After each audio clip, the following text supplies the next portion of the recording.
Hello, யாரு? தன்ராஜா? நான் தான் ராமசாமி பேசுறேன். சொல்லுங்க சொல்லுங்க. கிணத்தூர் எம்எல்ஏ பேசுறான். எல்லாம் நம்ம பசங்க, நம்ம ரெக்கமெண்டேஷன்ல ஓட்டு வாங்கி ஜெயிச்சவங்க. ஆனா எமத்திருட. சொல்லுங்க சொல்லுங்க. எது? இங்க நான் ஒரே பிஸி. ஓ, அத இன்னைக்கு ஈவினிங் ட்ரங்க் புக் பண்ணி நான் சொல்லிடுறேன். இந்த பிஞ்சு போன பஸ் வச்சு மூஞ்சில பெயிண்ட் அடிக்கிறேன். தள்ளி உட்கார்றா. ஒரு 250 சிமெண்ட் பேக்ஸ் ரெடி பண்ணிருக்கேன். ஈவினிங் நான் கலெக்டர் மீட் பண்றேன். இதெல்லாம் எனக்கு சாதாரணம். நாளைக்கு ஈவினிங் இத பத்தி ஹோம் மினிஸ்டர் நான் பேசுறேன். ஒரு முக்கியமான விஷயம். இன்னைக்கு ஈவினிங் நான் டெல்லி போய் ஆகணும். ஃளைட் புக் பண்ணுங்க. சோ போன் எடுத்தா நச்சுங்கறானுங்க. ஏதோ பொண்ணுக்கு கல்யாணமா, அத எம்எல்ஏ வாலையே சாதிக்க முடியலையா, என்ன சாதிக்க சொல்றாங்க. ஆனா இது பரவாயில்ல, சோஷியல் மேட்டர் பண்ணிக்கலாம்.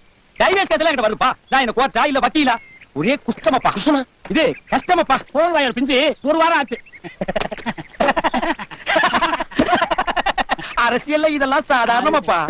இதுக்கு பிச்சை எடுக்கலாம். போயிடு, நான் விடுறேன்.